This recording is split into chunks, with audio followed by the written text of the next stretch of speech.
अस्सलामुअलैकुम मेरी प्यारी सी यूट्यूब की फैमिली, कैसे हैं जी आप सब लोग। क्या हाल चाल है आप लोगों के। उम्मीद करती हूँ आप सब लोग ठीक ठाक होंगे। After long long long time welcome back to my channel.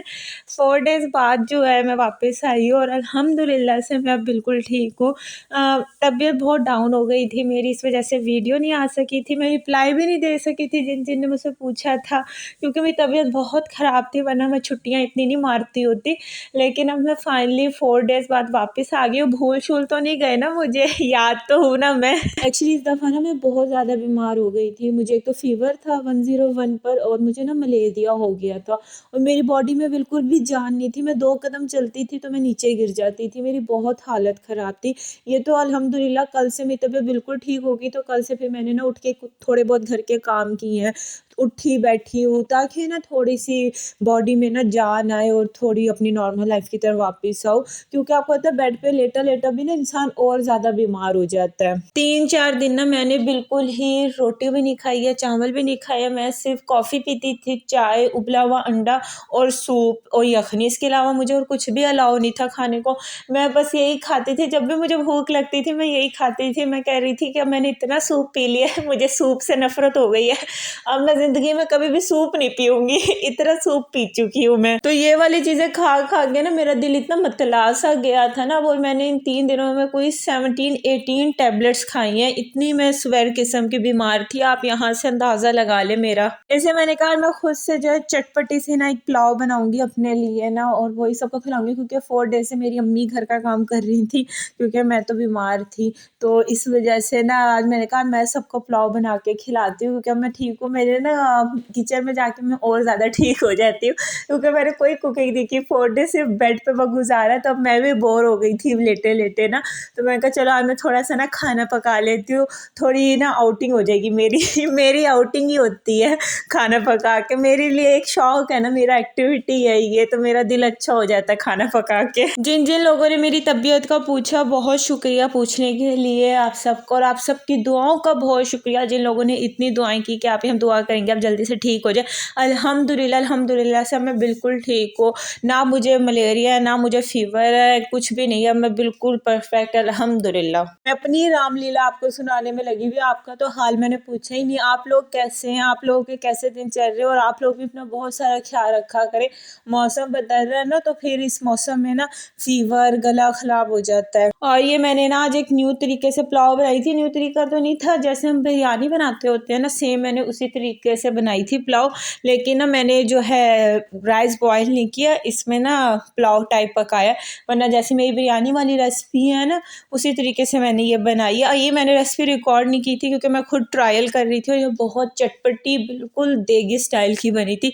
Next time से ना मैं प्रॉपर बनाऊँगी, फिर आप लोगों के साथ ना इसकी रेसिपी शेयर करूँगी इंशाल्लाह। जब मैं बीमार थी ना, तो मैं लेटी हुई होती थी, तो मैं यही सोच रही होती थी, हाय अल्लाह मैंने इतने दिन से वीडियो नहीं डाली, मेरा बेचारा चैनल ना वो हो गया होगा उदास, पता नहीं लोगों को मैं याद होंगी भी या नहीं, क्योंकि जब आप इतनी छुट्टियां कर लेते हैं ना, तो आपके थोड़े नोटिफिकेशन जाना भी कम हो जाते हैं। लेकिन चलो कोई नहीं, तबीयत इतनी डाउन थी कि आने की बिल्कुल भी हिम्मत नहीं थी। अच्छा जी, ये मैंने ना ऑर्डर किया था ऑनलाइन, क्रिस्मा का hand and fit whitening scrub है। मैंने ना इसके रिव्यू बहुत अच्छे सुने हैं, तो इसलिए फिर मैंने ये ऑर्डर किया था। मैंने दराज से ऑर्डर किया था, डी मार्ट पर ना ये पड़ा हुआ है, आप वहाँ से ऑर्डर कर सकते हैं, क्योंकि मुझे मार्केट में तो नहीं मिला था, तो फिर मैंने ऑनलाइन मंगवा लिया था। इसके ऊपर एक्सपायरी डेट, मैन्युफैक्चरिंग डेट इसकी मेंशन है। 270 इसके प्राइस थे और 69 डिलीवरी चार्जेस मैंने पे किया था। 330 रुपीज़ का मुझे पड़ा था। और इसके रिव्यू मैंने बहुत अच्छे सुने, इसलिए मैंने कहा चलो मैं इसे ट्राई करके देखती हूँ। ये है तो स्क्रब लिखा हुआ है इस पे, लेकिन है असल में ये क्रीम। स्क्रब इसे इसलिए कहा हुआ है क्योंकि इसके अंदर ना छोटे छोटे से पार्टिकल्स हैं ना, इसलिए इसे स्क्रब कह दिया। वरना इसके ऊपर मेथड मेंशन है कि आपने रात को ना लगा के सोना और फिर सुबह हैंड अपने वॉश करने हैं। मैं इसे ट्राई करूँगी ना, फिर आप लोगों के साथ इसका रिव्यू शेयर करूँगी। लेकिन अगर आप में से किसी ने ये यूज़ किया है ना, तो मुझे कमेंट सेक्शन में ज़रूर बताइएगा कि इसके रिजल्ट ना कैसे। इसलिए मैंने अभी ना छोटी बॉटल जो है वो ऑर्डर की है। मैंने कहा चलो ट्राई करते हैं, अगर अच्छा लगा तो फिर बड़ी मंगवा लेंगे। मैं ट्राई करूँगी, फिर आप लोगों के साथ ना फीडबैक शेयर करूँगी। और आज ना मेरी नानी अम्मा, मेरे मामू, उनकी बेटियाँ आई हुई थी, मेरी खाला भी आई हुई थी, मेरी तबीयत पूछने के लिए भी आई थी और मेरी ना मामू की बेटी की बर्थडे भी थी, तो वो फिर अपने साथ ना केक लेकर आई थी कि मैं यहीं कट करूँगी। तो ये उसी की बर्थडे है ना, तो बस उसी के लिए ना हमने हमारे पास हैप्पी बर्थडे का बैनर पड़ा हुआ था, तो हमने कहा चलो लगा देते हैं, बच्ची खुश हो जाएगी, क्योंकि बच्चों को तो ऐसी चीज़ें अच्छी लगती होती है। और ये मेरी नानी अम्मा है।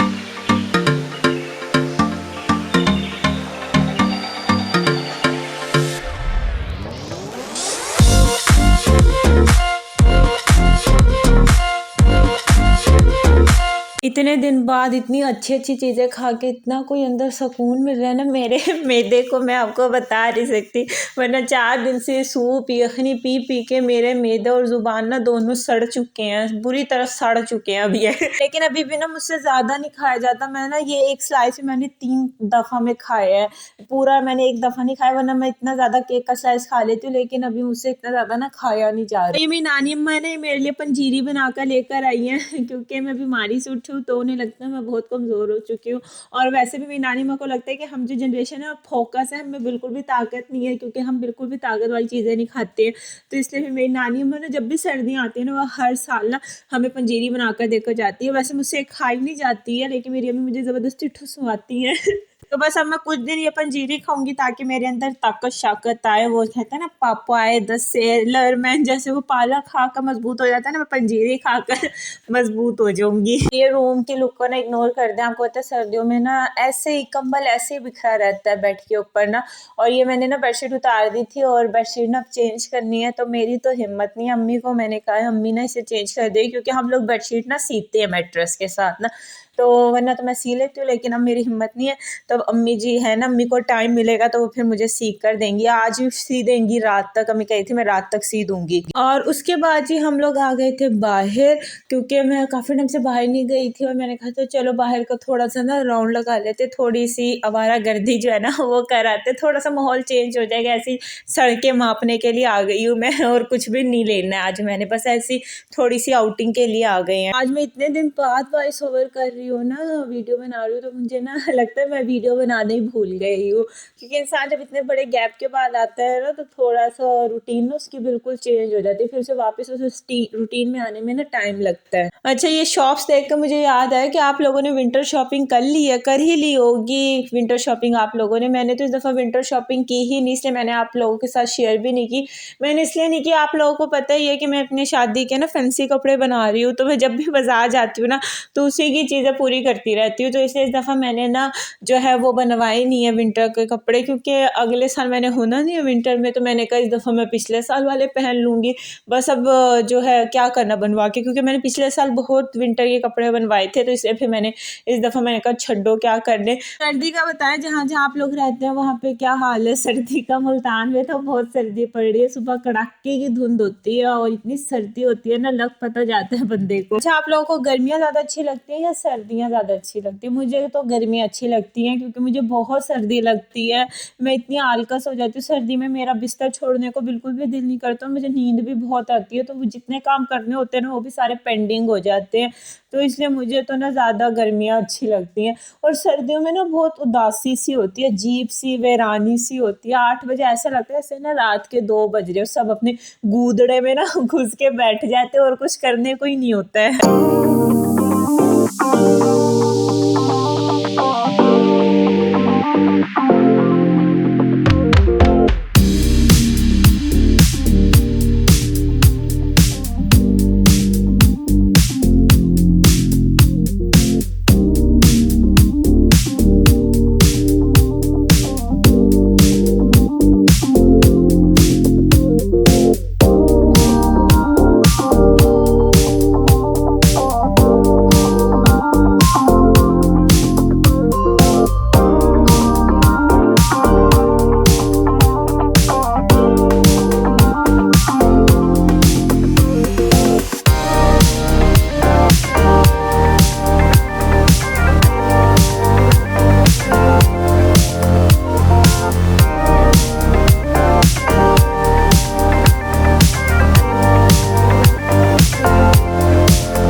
अभी हम बाहर गए थे तो मम्मी गोभी लेकर आ गई हैं, कल आलू गोभी पकानी पड़ेगी, आलू गोभी खानी पड़ेगी आज। कल का बंदोबस्त ना मेरी माँ ने आज ही कर लिया है। आप लोगों को मैं कल का मेन्यू आज ही बताकर जा रही कि कल मेरे घर में आलू गोभी बनेगी। चले खैर क्या कर सकते हैं, अब खा लेंगे, अब तो आ गई है। मुझे इतनी पसंद नहीं है आलू गोभी वैसे ना, बस अब अम्मी ने ले ली है तो क्या कर सकते हैं। बस आज का व्लॉग हम यहीं पे एंड करते हैं। उम्मीद है आपको अच्छा लगा होगा, वीडियो अच्छी लगी हो। आज तो आपका लाइक करना बनता है, बहुत दिन बाद आई हूँ मैं, एक लाइक कर दीजिएगा, अच्छा सा कमेंट कर दीजिएगा और चैनल पर न्यू है तो सब्सक्राइब कर लीजिएगा। और मैं पानी पीने लगी हूँ, आप लोग भी पानी पी लीजिएगा। तो बस अपनी दुआ में याद रखिए, खुश रहिए। अल्लाह।